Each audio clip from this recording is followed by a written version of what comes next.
오늘 함께 상고하실 말씀의 제목은 멸시하지 말라입니다. 멸시하다라는 말을 들어보셨습니까? 멸시라는 말은 업신 여기거나 하찮게 여기고 깔보는 것을 의미합니다. 멸시하지 말라 또는 멸시하다 이런 말을 제가 성경에 쭉 찾아보니까 신약에만 60번 이상 나오고 굉장히 많이 나오더라고요. 영어로는 despise라고 합니다. 이 단어는 원래 중세 프랑스어에서 온 말인데 dis라는 말은 아래란 뜻을 갖고 있고요. 파이스란 말은 보다라는 뜻이니까 아래로 내려보는 것, 깔보는 것. 이것이 바로 멸시하다의 뜻입니다. 스페인 말로는 메노스프레시아르라고 하거든요. 이거는 본래의 가치보다 낮게 사람을 보는 것을 의미합니다. 그러니까 결론적으로 멸시하다라는 말은 어떤 대상의 본래 가치보다 평가절하해서 아래로 낮게, 대수롭지 않게, 하찮게 여기고 깔보는 것이 멸시하다의 의미입니다. 제가 성경을 쭉 멸시하다를 찾아보니까 대부분 멸시하지 말라 이런 것들이 나와요. 멸시하지 말아야 할 대상을 쭉 정리해 보니까 한 12개가 나오는 것 같고요. 놀랍게도 멸시하라도 있습니다. 멸시하라. 멸시하는 것에 대해서는 제가 나중에 기회가 되면 좀 설명을 드리도록 하고요. 오늘은 멸시하지 말아야 될 것에 대해서 몇 가지 좀 여러분과 같이 하나님의 말씀을 상고하고자 합니다. 오늘 본문은 다른 사람들을 멸시하는 자들에 대해서 하시는 말씀을 다루고 있습니다. 그들을 깨우치기 위해 비유를 통해 설명하고 있습니다. 그런데 다른 이들을 멸시하는 자들에 관해서 성경은 다음과 같이 본문에 설명하고 있습니다.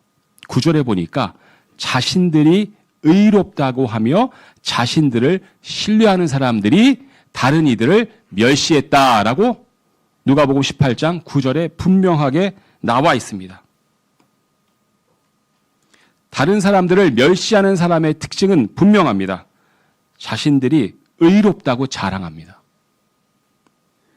그리고 자기 자신을 신뢰합니다. 여러분은 의인이십니까? 의롭게 되셨습니까? 십자가의 공로로, 십자가의 보혈로 의롭게 되셨습니까? 그러면 과연 자랑할 것이 무엇입니까? 우리의 공로나 우리의 선행, 우리의 열심으로 얻은 것이 아니지 않습니까? 그런데도 자랑할 것이 과연 무엇이 있습니까? 오직 예수 그리스도의 공로로 얻은 구원이요, 의로움인데 우리가 다른 사람들을 멸시할 근거가 과연 어디에 있습니까? 또 이 사람들은 자신들을 신뢰했다라고 성경은 말씀하고 있습니다. 자신의 행위가 신뢰할 만하신가요? 여러분 다 많은 경험을 갖고 계시니 아시는 분도 계실 겁니다. 우리의 부가 신뢰할 만한가요? 우리의 지식이 신뢰할 만한가요? 우리의 경륜이나 지위가 신뢰할 만한가요? 신뢰할 만하다는 건 무슨 뜻입니까? 영원토록 변하지 않는다는 뜻이거든요. 여러분의 지식, 여러분의 부, 여러분의 경륜, 여러분의 지위가 과연 영원하던가요?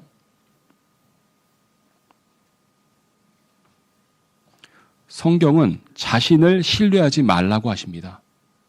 자신의 소유물도 신뢰하지 말라고 하십니다. 자신의 명예도 신뢰하지 말라고 하십니다. 왜 그렇습니까? 다 잠시 있다 사라지는 안개와 같기 때문입니다. 우리의 인생이 잠시 있다 사라지는 안개가 아닙니까? 그러면 그 인생에 포함된 명예, 부, 지식 모두 다 잠시 있다 사라지는 안개와 같지 않습니까? 잠시 있다 사라지는 것을 어찌 우리가 신뢰할 수 있겠습니까? 오늘 본문 누가복음 18장 9절 10절 말씀을 다시 한번 자세히 살펴보기 위하여 읽어보겠습니다. 누가복음 18장 9절 10절 말씀입니다. 다 같이 읽어보겠습니다. 시작. 그 이후에 자신들이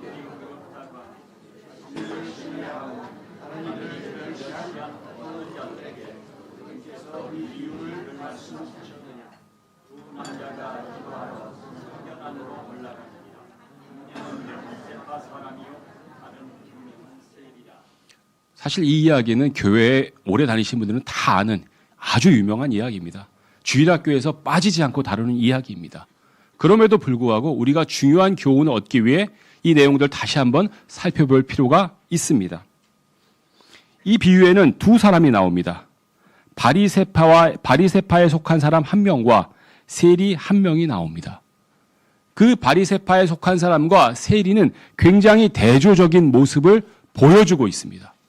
그 구체적인 반대되는 상반된 모습이 누가복음 18장 11절과 12절에 나옵니다. 다 같이 11절과 12절 말씀을 읽어보겠습니다. 시작.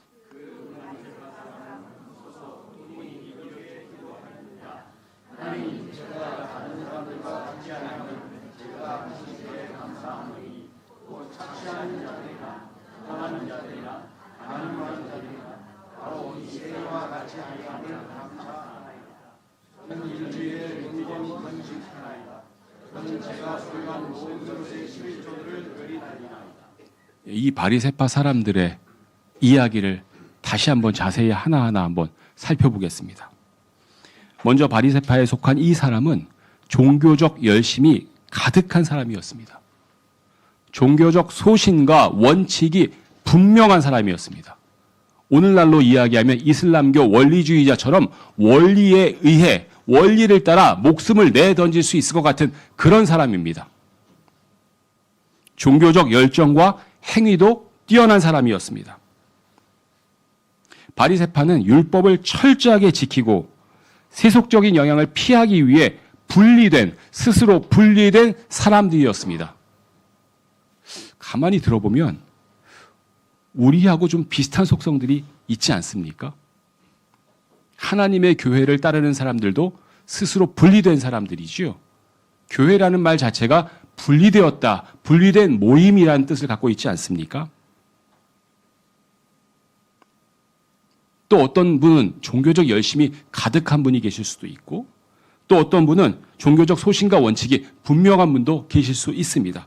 종교적이란 말을 성경적이라고 바꾸면 우리하고 굉장히 유사한 것처럼 보입니다.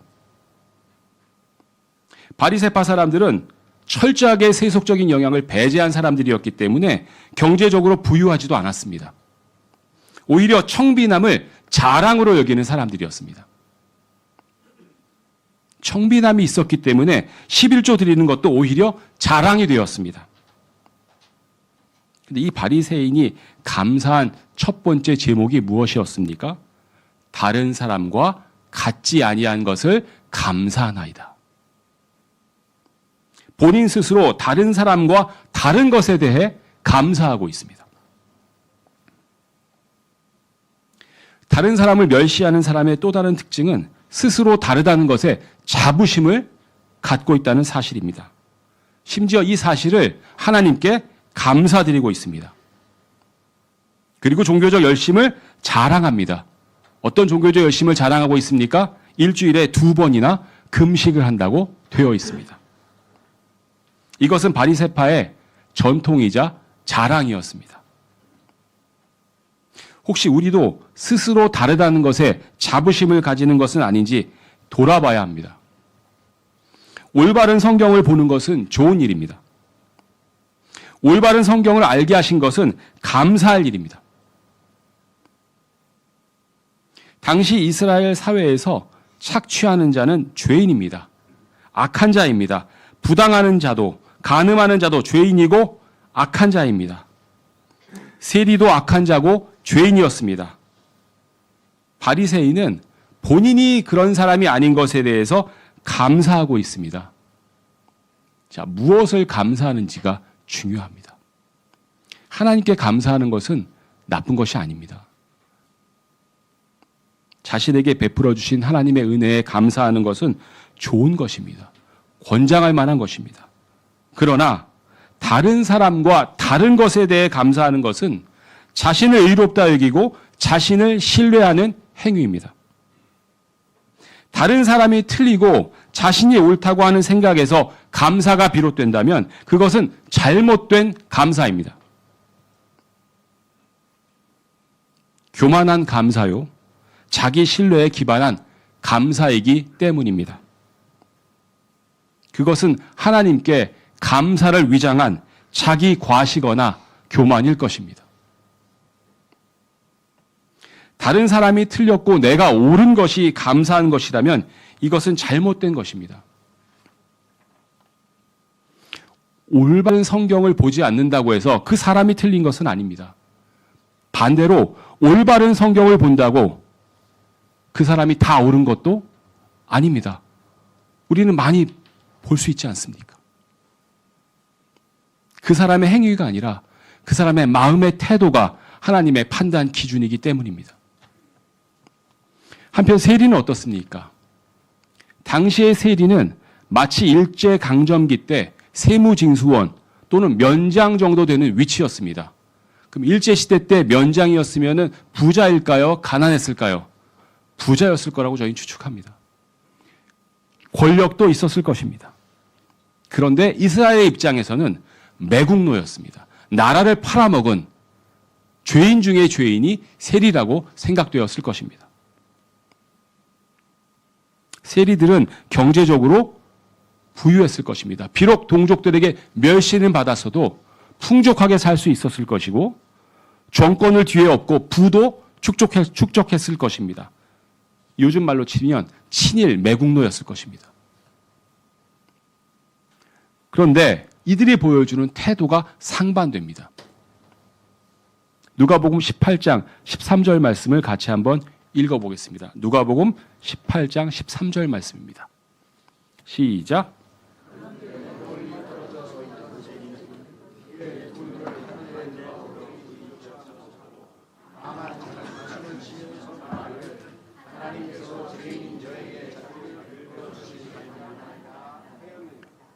놀라운 것은 일정한 사회적 지위도 있고 부도 있었을 것 같은데 하나님 앞에서 겸손하게 서 있는 모습입니다. 자신의 부와 지위가 하나님 앞에서 아무것도 아니라는 것을 알고 있었던 것 같습니다. 감히 두 눈을 들어 하늘을 보지도 못합니다. 그리고 가슴을 칩니다. 스스로 죄인인 것을 인정합니다. 그리고 하나님의 자비를 구합니다. 뭐라고 고백합니까? 하나님께서 죄인인 저에게 자비를 베풀어 주시길 바라나이다. 다시 한번 읽어보겠습니다.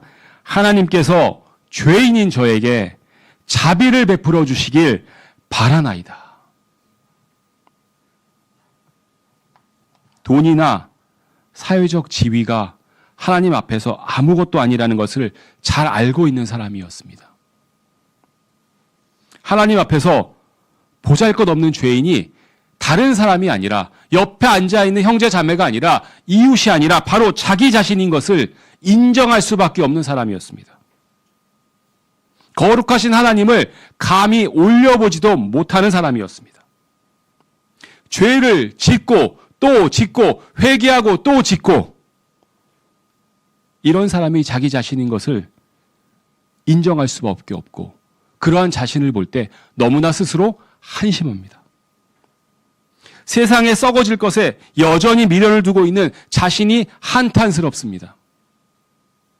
하나님 외에는 신뢰할 것이 없다는 것을 알면서도 여전히 재물을 신뢰하고 명성을 신뢰하고 자신을 신뢰한다는 사실 자체가 부끄러웠습니다. 그래서 차마 기도도 할 수 없어서 자기 가슴을 칩니다. 가슴을 치고 또 칩니다. 하나님께서 죄인인 저에게 자비를 베풀어 주시길 바라나이다 라고 고백합니다. 지금 이 자리에 오신 여러분은 어떤 마음으로 예배를 드리러 하나님의 얼굴을 구하러 오셨습니까? 바리새인의 마음이십니까? 스스로 의롭다고 생각하십니까? 자기 자신을 신뢰하십니까?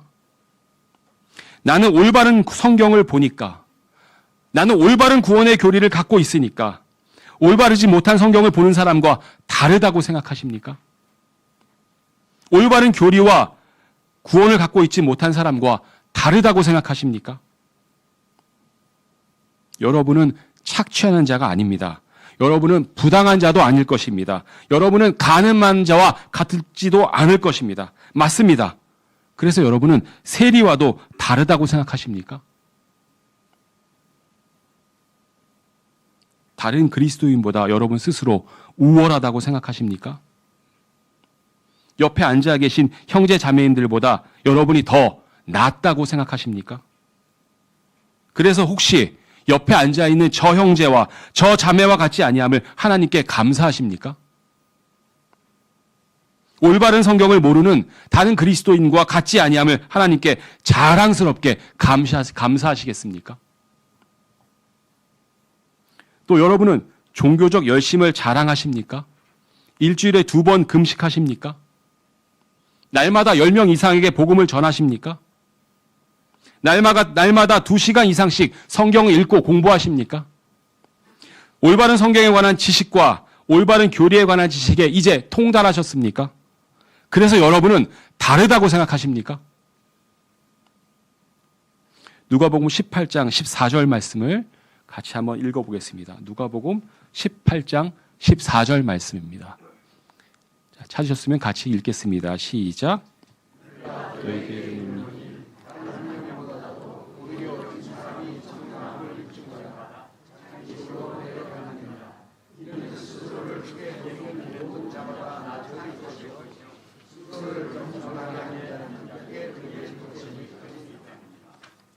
여기 다른 한 명은 누구고 이 사람은 누굴까요? 다른 한 명은 바리새파 사람이었을 것이고요. 이 사람은 세리였을 것입니다. 성경은 세리가 하나님 앞에서 정당함을 입증받았다라고 이야기하고 있습니다. 누가 정당함을 입증받았다고요? 세리입니다. 오늘 성경은 세리가 하나님 앞에서 정당함을 입증받았다라고 이야기하고 있습니다. 세리가 어떤 사람이었습니까? 감히 하나님을 쳐다보지도 못하고 하늘을 올려보지도 못하고 그저 이렇게 고백한 사람입니다. 하나님께서 죄인인 저에게 자비를 베풀어 주시길 바라나이다.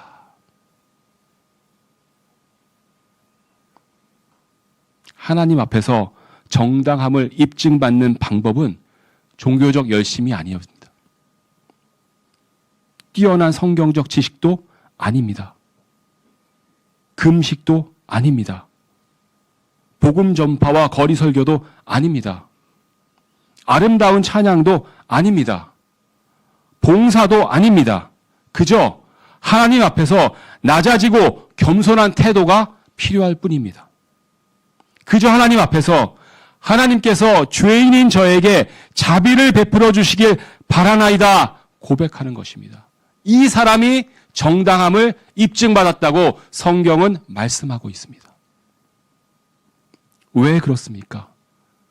성경에 의하면 스스로를 크게 높이는 자마다 낮아질 것이요 스스로를 겸손하게 하는 자마다 크게 높여질 것이라고 말씀하고 있기 때문입니다.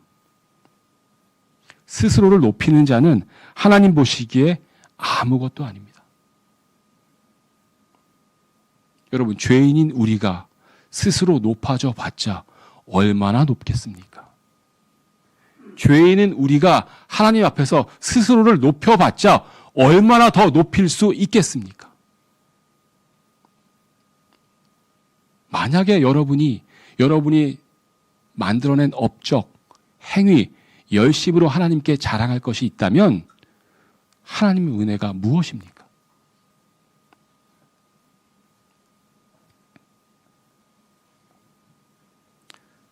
정당함을 입증받으려면 스스로를 높이는 것으로는 안 됩니다. 하나님 앞에서 크게 높여지는 자는 스스로를 겸손하게 낮추는 자입니다.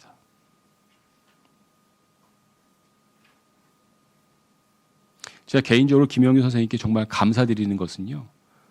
목사하다가 부목사 같은 역할을 제가 해달라고 요청드렸을 때 흔쾌히 허락하셨다는 겁니다. 여러분 회사에서 지금 CEO 하시는 사장님 하시는 분도 계신데 혹시 어느 날 갑자기 자 내일부터 저희 부장님으로 해주세요. 이사로 강등해 주세요. 누가 견딜 수 있겠습니까? 쉬운 일이 아닙니다. 낮아지고 겸손한 것이 쉬운 일이었다면 성경에 기록되지도 않았을 것입니다. 육신의 본성으로 다 하지 않겠습니까?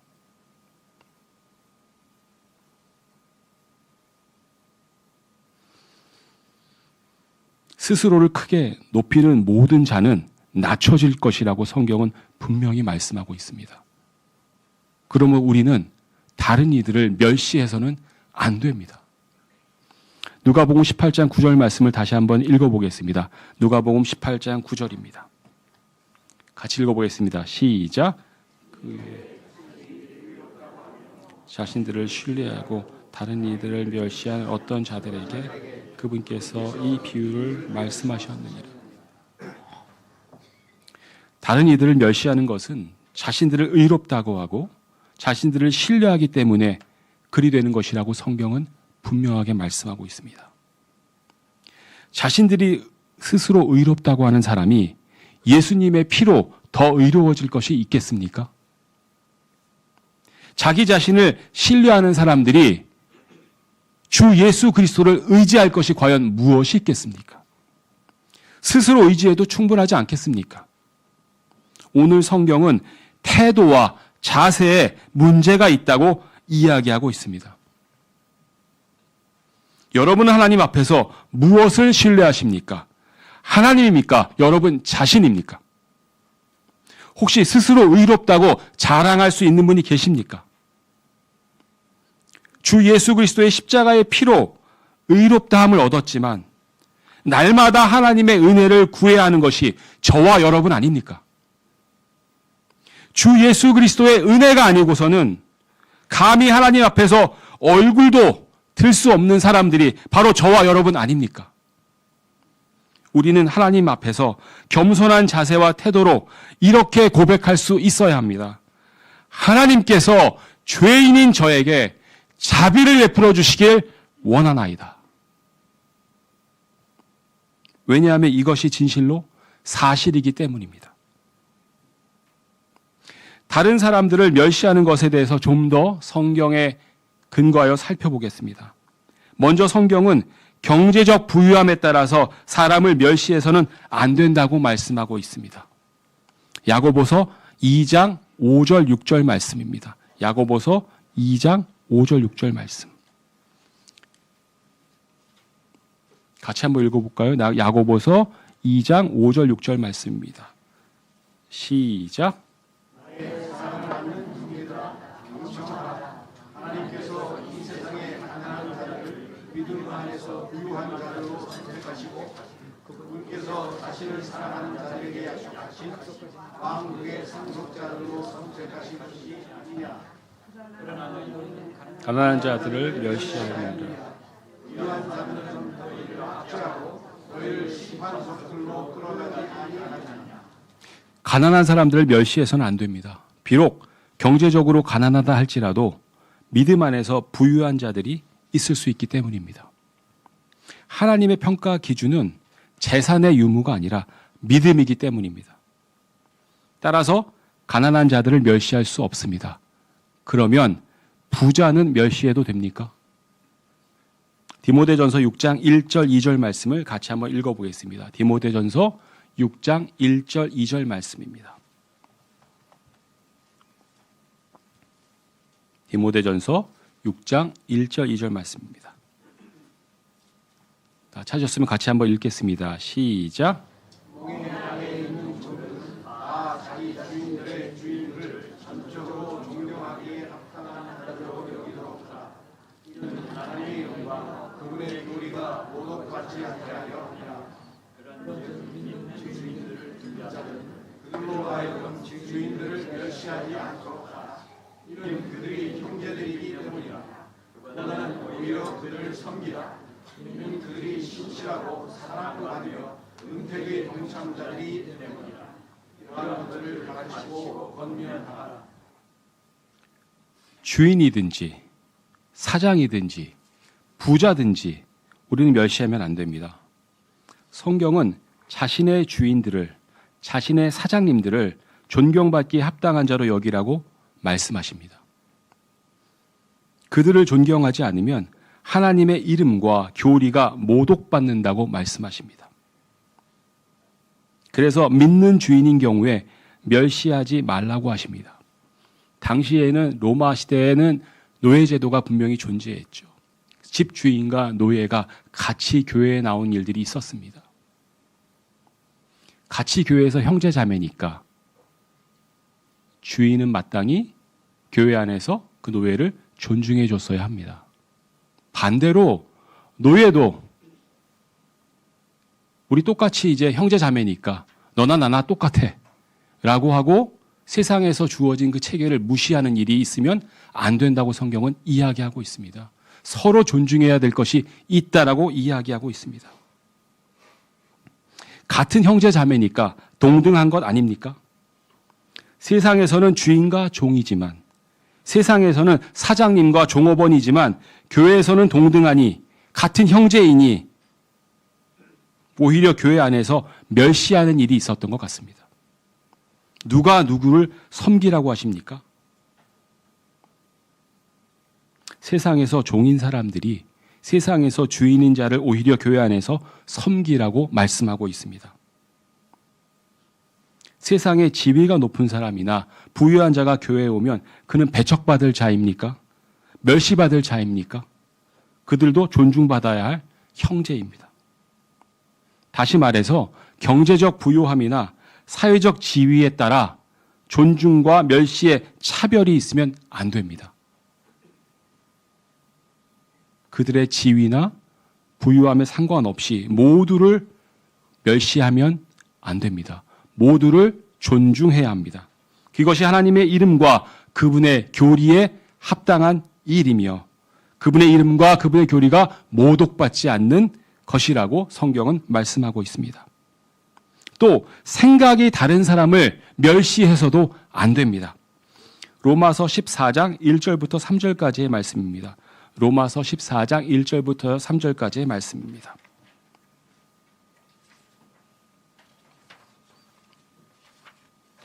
다 찾으셨으면 같이 한번 읽어보겠습니다. 로마서 14장 1절부터 3절까지의 말씀입니다.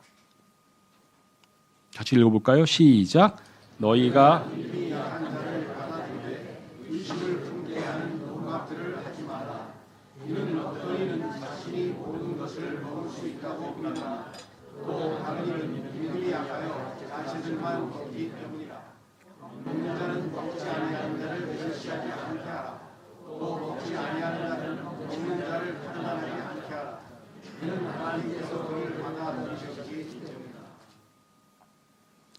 로마 교회에도 믿음이 약한 자들이 있었습니다. 믿음이 약한 자는 어디나 있을 수 있습니다.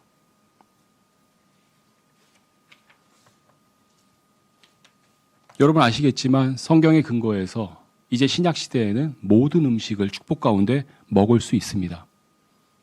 그런데 당시에는 약간 과도기적 상황도 있었기 때문인지 또는 자신의 신념 때문인지 아니면 유대교의 영향 때문인지 고기를 먹는 부분에 어려움이 있는 사람도 있었습니다. 또 아시는 것처럼 시장에서 파는 고기 대부분이 우상에게 바쳐졌던 전력이 있는지라 괜히 꺼림직해서 안 먹는 사람도 있었고 아무리 상관이 없으니까 먹는 사람도 있었습니다. 자신의 소신에 따라 그럴 수도 있고 자신의 믿음에 따라 그럴 수도 있습니다. 그럴 때는 기다림이 필요할 수 있습니다. 논박과 멸시 그리고 판단이 그 누구에게도 도움이 되지 않습니다. 논박을 해서 생각이 바뀌는 경우를 저는 별로 못 봤습니다. 거의 못 봤습니다.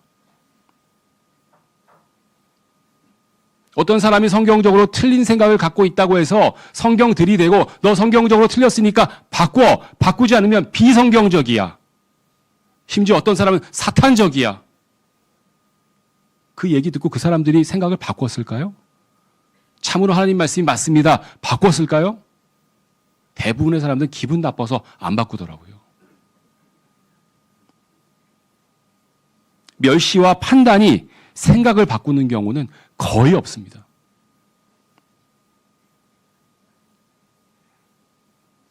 어떻게 이 문제 해결할 수 있습니까?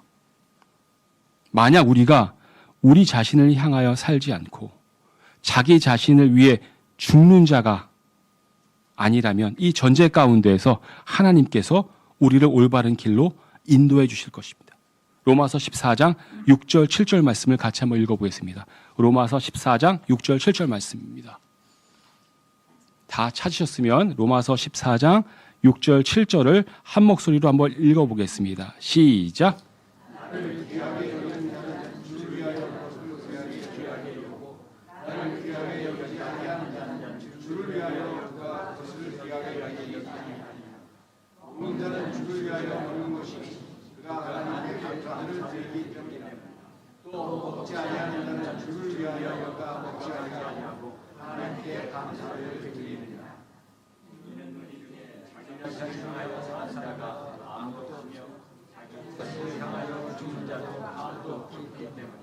당시에도 그런 사람이 있었어요. 나를 귀히 여기는 사람. 주의를 특별하게 지켜야 된다. 주의를 성수해야 된다. 당시에도 그런 사람이 있었던 것 같아요. 어떤 특별한 날을 귀하게 여기고 또 어떤 사람은요. 그런 거 필요 없어. 그리스도인은 특별한 날이 아니라 항상 매일매일이 중요한 날이야. 그런 사람도 있습니다. 어떤 사람은 먹는 것 때문에 걸림이 되는 사람도 있어요. 이거 그리스도인이 먹어도 돼? 선지국, 선지해장국 먹어도 돼? 먹으면 안 돼? 피채 먹는 것이 맞는 거야? 아니야? 익혔으니까 먹어도 돼? 익혔어도 먹으면 안 돼? 다양한 의견이 있을 수 있습니다. 이 모든 것에 대한 핵심, 의제와 답안은 7절에 나와 있습니다. 자기 자신을 향하여 사는 자가 없고 자기 자신을 향하여 죽는 자가 없으면 감사함으로 해결할 수 있는, 정리할 수 있는 문제들입니다. 우리가 살든지 죽든지 주를 향하여 살고 죽는 것이라면 언젠가 우리 가운데 있는 생각의 불일치가 일치로 바뀔 때가 있을 것입니다. 그 때를 기다림이 때로는 필요할 수 있습니다.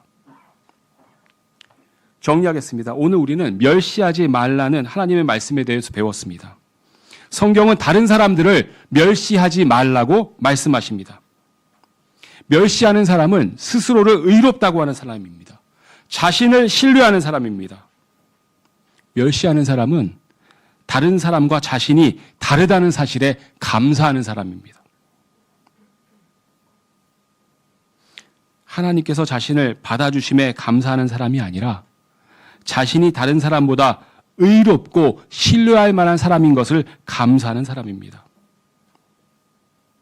바리새파에 속한 그 사람은 청빈하고 일주일에 2번이나 금식할 만큼 종교적인 열심도 있었지만 하나님께 정당함을 인정받지 못했습니다. 그 바리새파 사람은 착취하는 사람이 아니었습니다. 부당한 일을 하는 사람도 아니었습니다. 간음하는 사람도 아니었습니다. 세상이 말하는 죄인도 아니었습니다. 그럼에도 불구하고 하나님은 그의 정당함을 인정하지 않았습니다.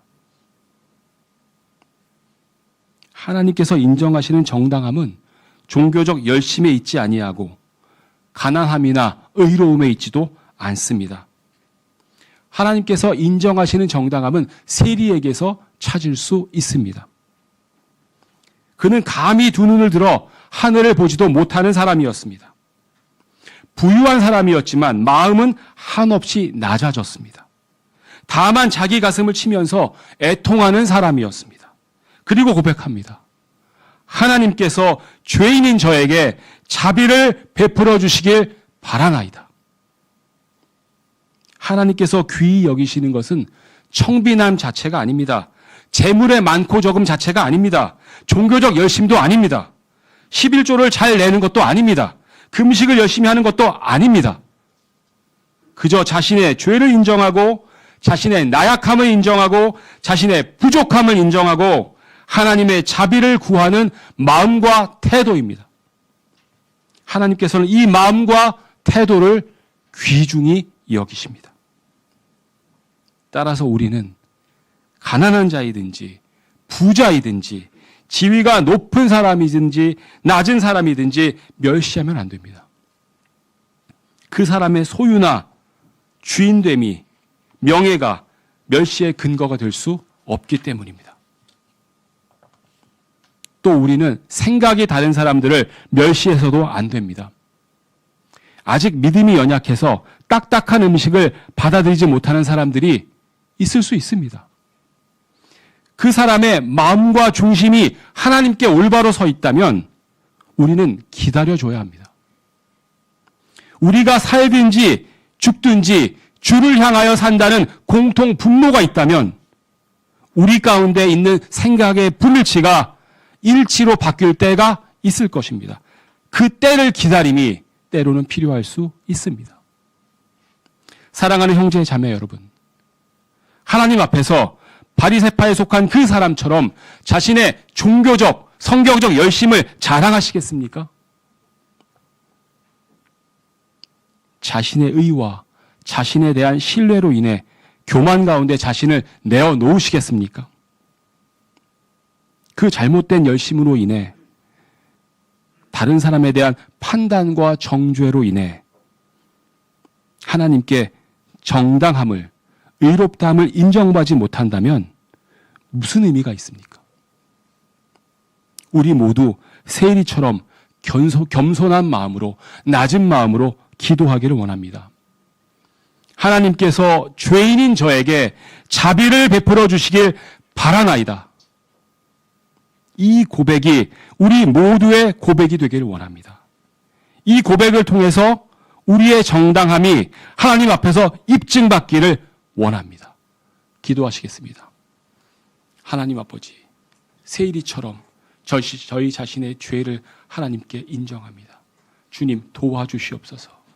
우리의 부족함을 받아주시옵소서. 낮은 마음과 겸손한 마음으로 사람으로부터 인정받는 것이 아니라 하나님께로부터 인정받는 그리스도인이 될 수 있도록 인도하여 주시옵소서. 예수님의 이름으로 기도합니다.